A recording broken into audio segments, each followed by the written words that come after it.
हरे कृष्णा। एक बार एक गुरुकुल आश्रम में कुछ शिक्षार्थी विद्या अध्ययन कर रहे थे।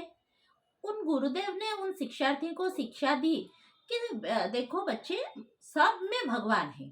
तो हम में जो भगवान स्थित है वो सब प्राणी में है। तो इसीलिए सब प्राणी को भगवान की तरह देखना चाहिए, भगवान के अंश के तरह देखना चाहिए। तो ये शिक्षा उन्होंने दी थी। तो कुछ दिन बाद एक विद्यार्थी जंगल के रास्ते से जा रहा था। तो उस तरफ से एक हाथी आ रहा था। तो जब हाथी आ रहा था तो दौड़ते हुए आ रहा था, और वो माहौत एक बैठा था हाथी पर, जो हाथी को चलाते हैं माहौत। वो बोल रहा था कि हट जाओ, हाथी पागल है। तो वो शिक्षार्थी सोचा कि मैं क्यों हटूं, गुरुदेव तो बोले थे कि सब में भगवान है, तो उसमें भी भगवान है और मुझ में भी भगवान है। तो वो भी भगवान, और भगवान भगवान को क्यों क्षति पहुंचाएगा, कुछ नहीं करेगा, ऐसे सोचकर खड़ा हो गया। तो हाथी दौड़ता हुआ आया, अपने सूंड से एक प्रहार किया और वो जाकर गिरा धड़ाम, दूर दूर पर जाकर गिरा और अपने पैर हाथ सब चोट लगे। फिर वो लड़खड़ाते उठकर गया गुरुजी के पास। गुरुजी, आप जो शिक्षा दे रहे हैं वो ठीक नहीं है, उसमें कुछ मतलब गलत चीज है। गुरुदेव बोले कि ऐसे क्या शिक्षा मैंने दे दी ना, आप अभी बोल रहे थे 1-2 दिन पहले कि सब में भगवान है, सबको भगवान ज्ञान करना चाहिए। और आज एक रास्ते में मैं जा रहा था, एक हाथी आ रहा था और हाथी पागल हो गया था। और लेकिन पागल हो जाए तो क्या, उसमें भी तो भगवान है और मुझ में भगवान है, फिर वो मुझे क्यों क्षति पहुंचाएगा।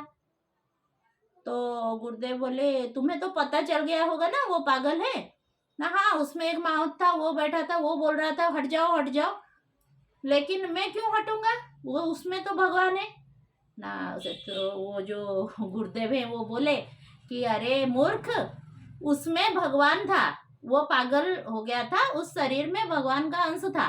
वो माहौत में जो भगवान थे वो तुम्हें सतर्क करा रहे थे कि तुम उसके रास्ते से हट जाओ। वो माहौत में क्या भगवान नहीं थे? तो उसमें भगवान थे, उसमें भगवान नहीं थे। इसी तरह हम क्या, भगवान जब भी हमें हम क्या सोचते हैं कि सब भगवान की इच्छा से हो रहा है, ये होने दो, ऐसे सोचकर वास्तव में ऐसी नहीं। वास्तव में हमें भगवान से कुछ सतर्कता भी मिलती है। तो हमें वो समझना चाहिए कि कौन सी चीज हमारे लिए ठीक है, कौन सा गलत है। हमारे अंदर जो भगवान भी बैठे हैं, भगवान की जो अंश है, विवेक शक्ति के रूप में है, वो भी हमें ठीक भूल की पहचान कराते हैं।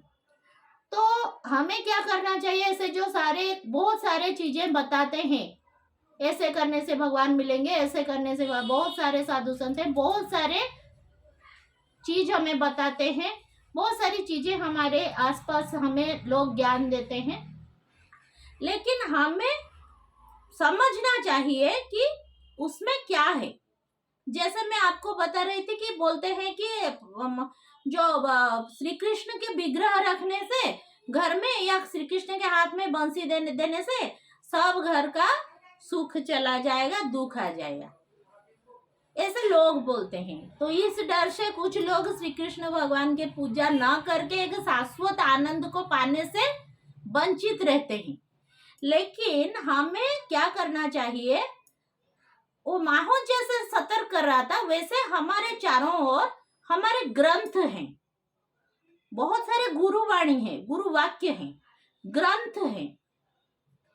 तो उन सबको हमें समझना चाहिए, और हमारे अंदर जो विवेक स्थित है उसको सोच समझ के, पूछ के ठीक और भूल का निर्णय करना चाहिए। ऐसे कोई बोल दे, कोई कुछ बोल दे, उसको ऐसे सुनकर हमारी जिंदगी किसी के हिसाब से भी नहीं चलाना चाहिए। तो आज के वीडियो में इतना ही। फिर आगे शॉर्ट स्टोरीज का जो हमारा सीरीज हमने स्टार्ट किए बच्चों के लिए, वो ऐसे चलता रहेगा नए नए कहानियों के साथ। तब तक के लिए हरि बोल, हरे कृष्णा।